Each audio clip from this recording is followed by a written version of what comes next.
آج کی کہانی ایک ایسی عورت کی ہے جس کے شوہر کی وفات ہو گئی ہے اور اب وہ اپنے بیٹے کی موت کا صدمہ نہیں برداشت کر رہی۔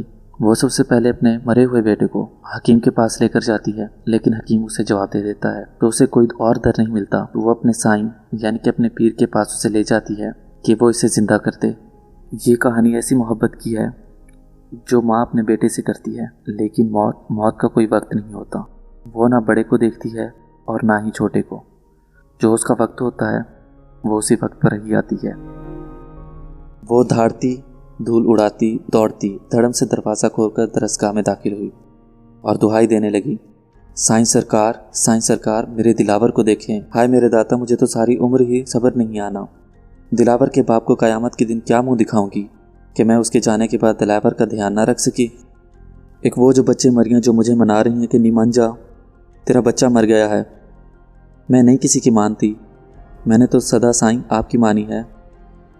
آج آپ میری مان لو، ایک ماں کی مان لو، اس مرے میں جان ڈال دو۔ ویسے تو آگے پیچھے حکیم حسین کے حلق سے آواز نہیں نکلتی، پر لو دیکھو، آج ایک ہی سانس میں کہہ دیا، منڈے میں سانس نہیں ہے، مسجد چالان کرا دو۔ ہائے میں برباد ہو گئی، شریکوں کے شر میں پھنس گئی۔ سائیں سرکار، شریکوں نے تو میٹھے چاولوں کی دیگ کے لیے چینی بھی تلوانی شروع کرتی ہوگی۔ سائیں سرکار، اسے نہلائیں، مجھے دفنائیں، مجھ پر مٹی کی تہ لگائیں، میں تیار ہوں۔ سائیں سرکار درس دیتے اٹھ کھڑے ہوئے تو سب نے مڑ کر دیکھا۔ اس کے ایک ہاتھ میں بچہ تھا اور دوسرے سے وہ اپنے بال نوچ رہی تھی۔ آپ نے جیسے بڑے پیار سے مرے ہوئے کو زندہ کرنا ہے، کوئی بڑی بات نہ ہو کہا۔ لیا میری تھی، اس بچے کو یہاں رکھ دے، ابھی زندہ کر دیتے ہیں، اس میں پریشان ہونے کی کیا بات ہے؟ جا، بھاگ کر جا، جلدی سے 7 گھروں سے پانی بھر کر لا، اس پر چھڑکنا ہے۔ پر دیکھ، پانی ایسے گھر سے بھر کر لانا جہاں کوئی مرگ نہ ہوئی ہو۔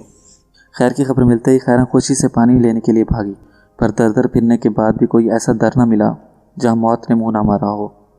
موت نے تو شریکوں کا گھر بھی نہیں چھوڑا تھا، وہاں بھی کئی بار ہو کر گئی تھی۔ شام ہوئی تو وہ سارا گاؤں پھر کے واپس درسگاہ میں آ کر دیوار کو ٹیک لگا کر بیٹھ گئی۔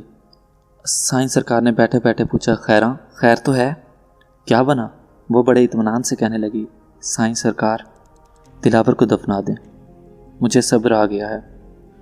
خیرہ نے دلاور کا دھیان رکھ لیا ہے جتنا رکھنا تھا۔ 7 سال تھوڑے ہیں، اب اس کا ابا ہے نا وہاں، وہ خود ہی دیکھ بھال کر لے گا۔